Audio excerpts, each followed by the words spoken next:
My name's Roman Peshke. I run a $13,000 a month AI automation agency, and every day I record these videos documenting the journey and answering you guys' questions in the comments below any and all of these videos. So if you have anything around either trying to grow your AI automation agency or just running it better or just life in general, you can drop a question and I just answer them in the order they come in. So from Culver Claire, 9530. So if I were to use a tool like Anyden, I just need to learn how to use it to build systems like workflows or chatbots rather than code. How would I know my service, I'm thinking, Facebook ads, chatbot booking meetings, is enough to charge $5K a month for a house remodeling company since I have 0 clients to start with? Is there a way to automate my agency and systemize my operations in GHL, like sending reports, not having to build the same system for other clients all over again, regular communications with clients, to have all the hard work done for you as a one-man agency and save tons of times? So I'll take these in order. If you used a tool like N8N, you just need to know how to build the workflows or chatbots rather than code. Yes, absolutely. You do not need to know how to code to use N8N or Make.com or Zapier or Go High Level or anything like that. There are more advanced things you can do if you do know how to code, but I don't. And as far as what's valuable to business owners, it's revenue generating activities, and you don't need to code in order to do the vast majority of those. So no, not necessary. Now, how would I know my service? I'm thinking Facebook ad chatbot booking meetings is good enough to charge $5K a month for a house remodeling company. So how do you know if it's worth $5,000 a month? I mean, one way is to have a conversation with a business owner and ask how much a client is worth to them on average. And then you can take a look at how many inbound leads they're getting right now. And then you can get that number, multiply that by how much they're worth. You can see how much they're generating. So let's say one customer to them is worth $5,000, just for easy math. That means if you added an additional 5 paying customers per month, you'd be generating that business an additional $25,000 per month. And then you could justify your cost of $5,000. Now, those are all hypothetical numbers. I'm not sure what would you say, house remodeling companies, I'm not sure how much their clients are worth to them or what the whole thing looks like to them, because you also have to factor in like the cost of running the ads, cost of goods sold, employees, all that stuff. So of course it's not as simple as, oh well, a client's worth 5K to us if you bring them in, because okay, well, how much of that is like net profit at the end of the day? Then that using the net profit would give you a better idea of kind of what you can work with there as far as additional value that you are generating. Because say they only run like 10% margins on that. If you brought in an extra 5, all of a sudden the amount of additional profit that you're generating the business is not enough to justify the price that you are charging. So I would just throw to ChatGPT like what the average customer is worth to your ideal client there, and then work backwards on the math that makes sense for how much you are charging. And then of course I'd add in some sort of guarantee on that offer, because that is a premium price that you are asking for, and you might hit some hesitation. That guarantee can help to alleviate that and get some yeses and further the conversations there. Then second part of this is there a way to automate my agency and systemize my operations on Go High Level? Yes, absolutely. And John Frazier here answered that as well. Yeah, you can 100% automate your agency ops and Go High Level, from agency onboarding to weekly updates. Yeah, there's a report feature that's built in where you can send out daily, weekly, or monthly reports to the client, and you can choose what data you want to send them, whether it's like new leads generated or new like customers closed, whatever, or appointments booked, whatever you decide is most relevant to your use case there. And then regular communication, yeah, you can just set up automations to just ping you to remind you to reach out, or you can have it be 100% automatic. But yeah, tons of that can be automated all within Go High Level.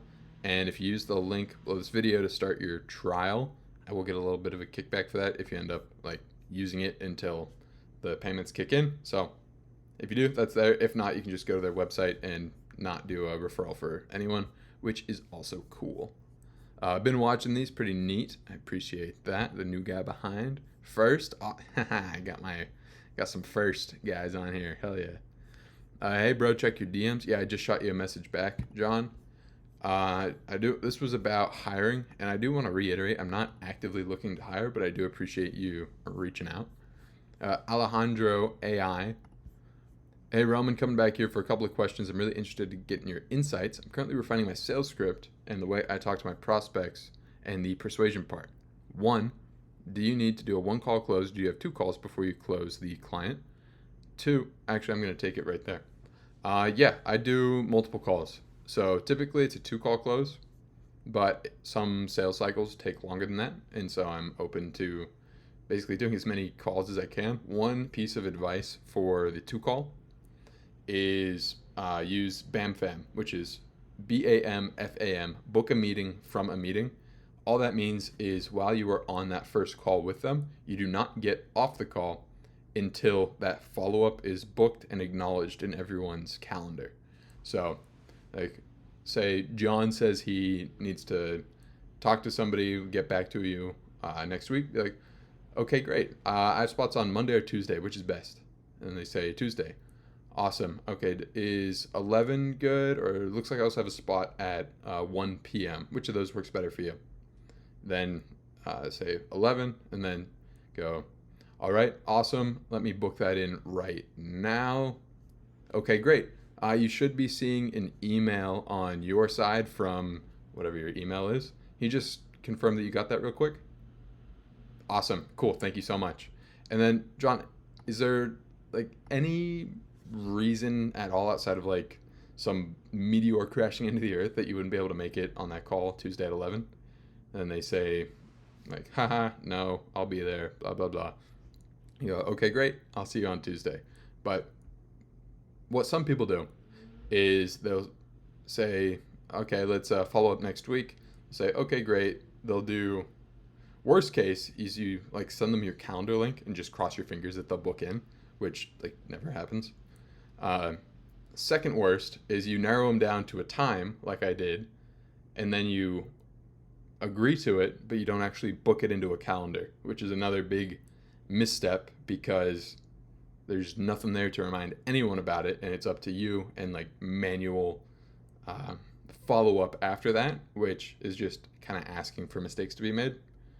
Third biggest mistake would be doing all of that up until that point, booking it in, and then not confirming that they actually got it, because there's a chance that you sent it to the wrong email. There's a chance it landed in spam.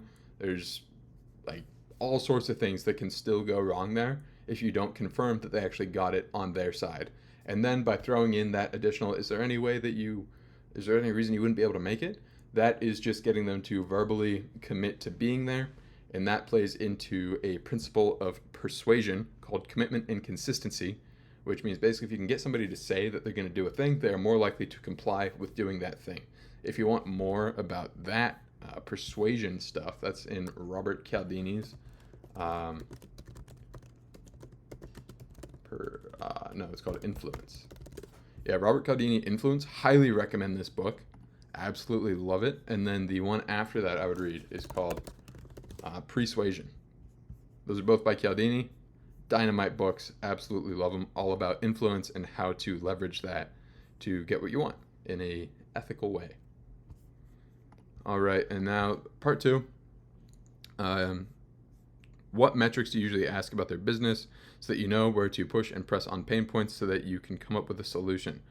Okay, so that would be typically revenue, profit, how much a client is worth to them, business savings, and then, so these are all pure metrics. Of course, I would ask around the problems that they're actually facing in the business, but how many new clients per month they typically get. And I believe that's everything on my sales script as far as like hard stats. Oh, and what do they sell if you don't have that information going in? Those are all core questions to ask. And lastly, if it's too much to ask, could you share your sales script with us? I can. I will make a version that is less industry specific, over the next couple of days here, and I'll probably run through it on a video, and then I'll throw it in the school group as well. All right, so thank you, Alejandro AI. What is, in your opinion, the journey of an AI agency? You said in the previous video that you need to struggle a bit before hitting 10K MRR. Why is that? So I would not say that it is a requirement to struggle before hitting 10K a month, just because I don't really believe in absolute rules like that. All you need to do is find one exception to that rule, and it's broken. So it is not a requirement to struggle, but it is very common to struggle. That is because there are usually missing pieces of knowledge in your brain, in your lived experience, that you need to fill in. You need to fill in those gaps before you can get from where you are to 10K a month. And that typically involves some sort of uncomfortableness that most people would call struggle and or pain. So that's why I say that typically you'll need to struggle a bit before hitting 10K a month. I also think it is very wise to expect something to be incredibly difficult before starting. That way you don't misrepresent, or you don't misalign your expectations with what's going to happen, and that might cause you to just be disappointed and quit early. So if you expect something to be super easy, and it is super easy, cool. If you expect something to be super easy and then it's hard, all of a sudden there's this big gap in your mind, and it sucks extra, because you're like if all of a sudden you couldn't figure out how to tie your shoes, you'd probably get frustrated if that piece of knowledge left your mind. It became incredibly difficult to tie your shoes because you take that for granted and expect it to be easy. Now, if you set the expectation that something, so let me back up a little bit. So by setting the expectation that something will be super easy, you can either meet that expectation or fall below that expectation. So you can either be neutral or negative. If you set an expectation that something will be incredibly difficult and you accomplish it easily, all of a sudden you've exceeded your expectations, and it's great. It's fantastic. It makes you feel good when you breeze through something that you thought would be super difficult. Just think back to any point in your life where that's happened to you. Now, super hard expectation, and it is super hard, well, then it just lines up with your expectations to begin with, so it's neutral. So super hard expectations, you either have a positive or a neutral. Super easy expectations, you either have a neutral or a negative. That means by setting the expectation that something will be difficult, the worst outcome is it perfectly matches your expectations, but you expected that, and so it's fine. Upside is you could blow past it, and it could be way easier than you thought, and then it's great. You move on to the next thing. So, in my opinion, the journey of an AI agency, from a technical standpoint, would be you have an idea that you want to start a business, you decide to actually do something about it, you start reaching out to people, at random typically, to start, thinking okay, I don't really know what I'm doing, I'll just reach out to whoever. You figure out that doesn't really work very well, so then you decide to niche down and target one super specific avatar, and then you reach out to only them. Now that you're reaching out to only them, you start to learn more about what their pain points are, how to get in better contact with them, how to speak their language. And then through violent effort, you speak to enough of them where one of them finally says yes to something that you have to offer, and maybe they even pay you $1. Now, once that dollar has changed hands, that is when I would say the business journey has officially began, because now you're collecting money. And then from there, you are doing your best to deliver on whatever promises you made, hoping to squeeze out a referral from whoever took you on as your first client. And then you figure out what worked well with them, and just continue to do more than that as you reach out to more and more people within that niche. So I don't know if that's exactly what you're looking for as far as the journey of an AI agency, but that is how I see it going from 0 to 1. Shotgun approach, shoot a bunch of stuff out, figure out that doesn't work very well, then double down on what did work, on which outreach method got you some traction, means you niche down into that, and you continue to shove violent amounts of volume into that outreach. Somebody finally says yes. You shove violent amount of volume into delivery. You find out what is the most valuable aspect of your service, and now you double down and triple down on the most valuable aspect of your service to that client that gave you the best response. And then you go from there. Hey man, been watching this series for a long time. I have a question on what tools you use in your agency. Yes, I use make.com, N8N, go high level. Appify a lot, which is just a, here I'll pull it up. Appify.com. Web scraping basically has a bunch of pre-built web scrapers in here from other people that you can pay like a couple of cents to run, and then it will do things like scrape Google Maps, scrape YouTube, websites, all sorts of stuff. So that's one thing that I use. And what other big tools do I use? I guess technically retail AI, which is like a inbound, outbound voice AI software. Canva for like graphic stuff. What else? Google Sheets and like Google Docs a lot. Stripe for payment processing. And those are the major ones. So hope that helped. Is it harder to close a high ticket client than a low ticket client in terms of sales skills? Also, is house remodeling a good niche in terms of seasonality? I don't know a lot about house remodeling, but let's address this first one first. Is it harder to close a high ticket client than a low ticket client in terms of sales skills?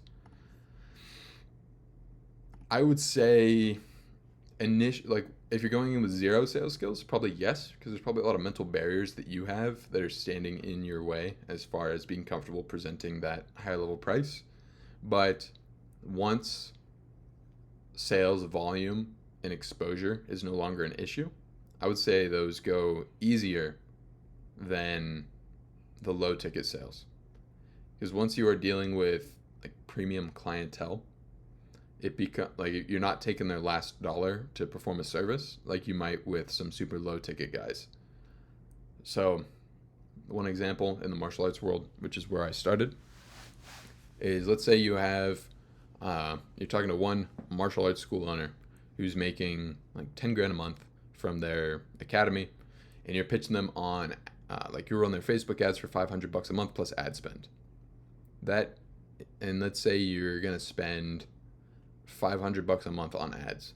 So now you are asking them to fork over 1/10 of all of the money that they generate in exchange for the promise of leads. That can be a big ask because they still have to nurture the leads, convert the leads, keep the students once they enroll, do all the stuff on the back end. And if they're only at 10K a month, probably don't know a whole lot about how to run a school yet. Now, let's say you're talking to a multi-location owner who generates north of, actually not even multi-location, let's just say you're talking to a school owner who generates north of $1 million a year from one location. And you're saying you'll charge them $500 to run the ads plus $500 in ad spend. Now, you are charging a tiny fraction of that. And so it's not as big of an ask. I don't think that was directly like the best parallel for that because that's still selling low ticket to both. But